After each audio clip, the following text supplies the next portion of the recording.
Why do an industrialist keep on discharging the toxic fluents into water channels or in sewer system and affect the oceans? It's a greed.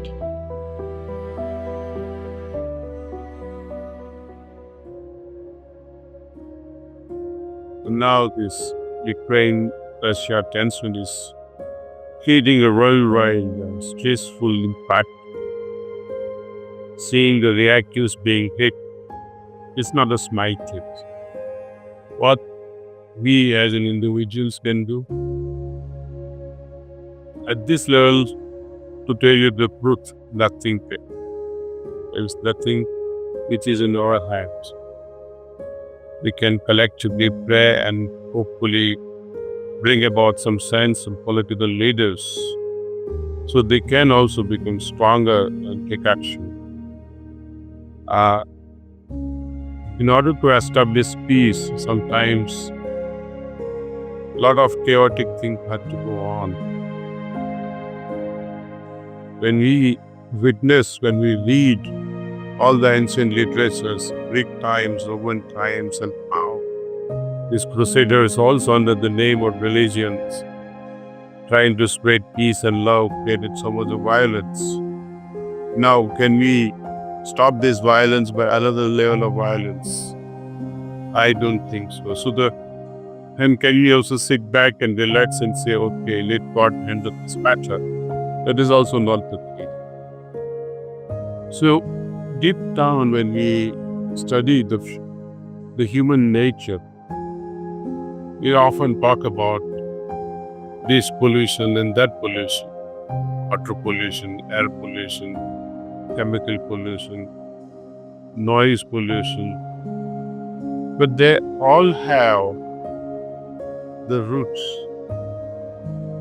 Why do an industrialist keep on discharging their toxic fluents into water channels or in sewer system and affect the oceans? It's a greed. And greed had the roots in a cunning heart, where mind is not functioning properly and greed takes over.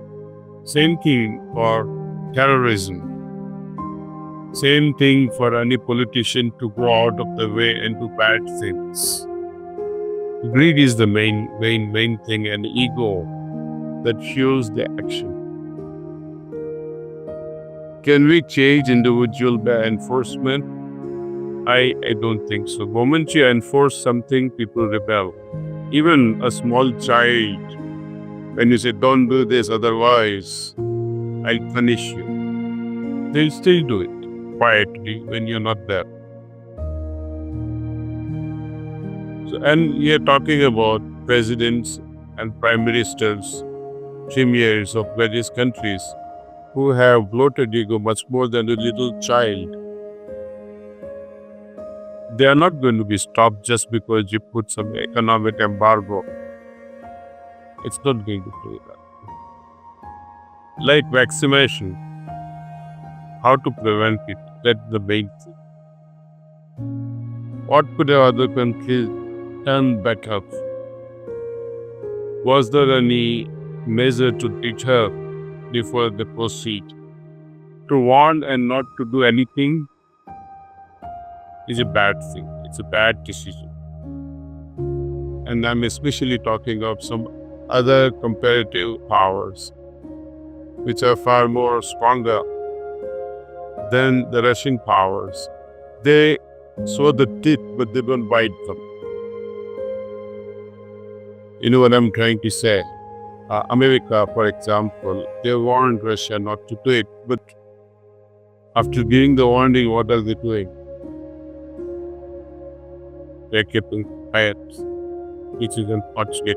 At the same time, we have learned a lesson, and also in US American citizens, we have learned a lesson during the Afghan war. If a small country like Afghanistan cannot be controlled and regulated, Can you imagine America daring to regulate Russia? It can only create more and more, I think, problems throughout the world. So I think many countries, if they are wiser, I think let one country suffer. That's a bad thing for my part to say. That one country might suffer, but something good will come out of it for sure. As a result, the Russians themselves, those who are not in favor of war, will also decide something politically at home. Similarly, Ukrainians also, they will learn the biggest lesson also. Whom to trust, whom not to trust. And other countries also will learn bitter lessons that, look, when such powers become too aggressive, even America, Canada, Britain, France, they don't come along, Germany. So can you trust them? So it's the whole world, it's in a boiling state at the moment. There is no settling at the moment. And once Russia has witnessed the success in occupying Ukraine, right or wrong, we're not here to judge and discuss the whole thing. Any action to prevail violently is always wrong. Justifiable or not, but it's always wrong.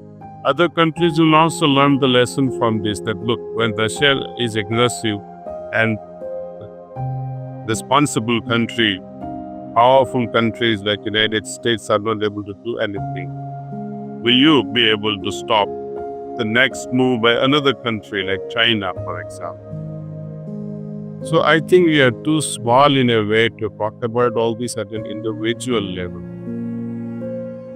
And I really also am not very sure about how even country head can help go through these situations. So prayerfully, that's the only thing we can do. When nothing else works, from our side, prayer is the only instrument. We surrender to God and say, may thy will be done. At an individual level, like what we have done so far, we have Aslan in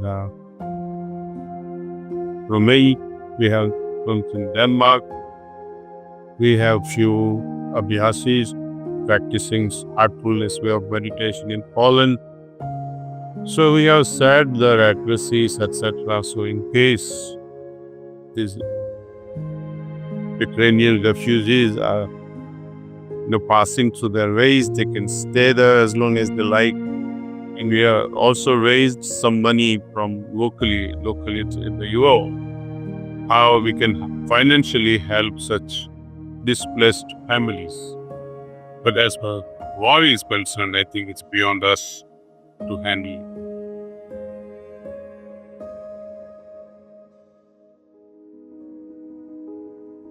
Freedom should be there, no doubt. But at the same time, some regulation should be there, some regulation with love. It is not that we want to be dictatorial in the house. What we need to teach the children the most is this, how we communicate with each other and how a regular life can be established. Regularity in life, like you have TV time, lunch time, breakfast time, reading time.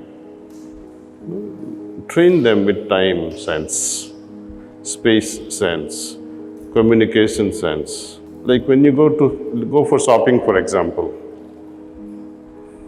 and you ended up buying a toy for your son or a daughter. Buy a pencil or a box of crayon.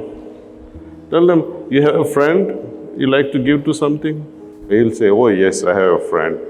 Can we buy a crayon box for him? Yes, we should. It doesn't cost you much, but then you have instilled a beautiful quality in a child that I should do something for my friend also while I'm shopping here. And doesn't rob you. What does it cost you? £1? Doesn't. Okay. So little by little we can train them, see? Okay. So that they themselves become proud. They should not feel that they're being suppressed.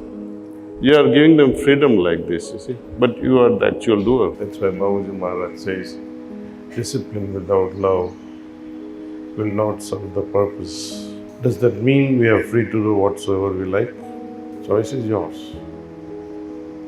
Our master says, he used to say very often, that as we advance on the path, our freedom gets restricted more and more. He used to give an example that when you are walking you can walk wherever you like. You may be walking first time on that and it becomes a track. You have the freedom to walk wherever you like. When you have a bicycle, you go faster, but your freedom is restricted. You just cannot ride your bicycle wherever you feel like. Your freedom is restricted. When you're on a scooter, when you go on or drive by your car, the path that was suitable on a scooter is no longer suitable when you are driving by a car. Later on we realize when we start flying,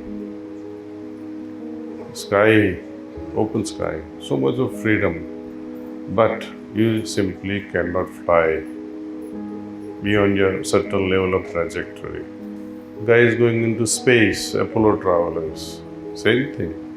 Even every movement of their body movement is also restricted. Sky is unlimited.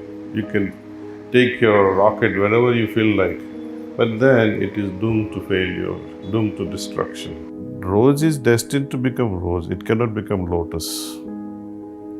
With human beings, we have freedom with consciousness. We play with consciousness so much. You have an opportunity to create a tamasic mind or tamasic consciousness. You can become a dacoit. You can choose to become a terrorist. At the same time, you have a choice to become sattvic consciousness, sage-like, seer-like, saintly. It is up to us. Choice is ours. This is the problem of free will, how to use it. Either you can make your life or break your life. Choice is yours. Though destiny has played some part, but our free will creates havoc if it is not utilized properly. True freedom occurs when this tendency no longer troubles us. If spiritual life makes one irresponsible, if it enslaves one with dependency, then that sort of spirituality is not worth pursuing. The ideal is freedom. Not only freedom, but such a freedom where even the iota of freedom or the idea of freedom is no longer present. Freedom from freedom is the real freedom, says Bapuji. One must be passionate about this inner freedom. People talk of democracy, people talk of dictatorship, they can't talk of all kinds of political systems. But we are not here to criticize any political system. We can achieve that inner freedom, which is different from the external freedom people talk about, and people are used to it. In fact, to my understanding, more and more of external freedom binds you from inside, it enslaves you from inside. It will be an ideal situation where the external freedom and inner freedom can match. But inner freedom need not depend upon the external freedom. You become a slave, in fact, when you are depending on external. Your dependency makes you a slave. Freedom, true freedom if you want, where you go beyond the concept of freedom, the idea of freedom also dies out. That will come only when you are completely deprogrammed from inside. And to arrive at this, I think there are many practices, we offer through heartfulness.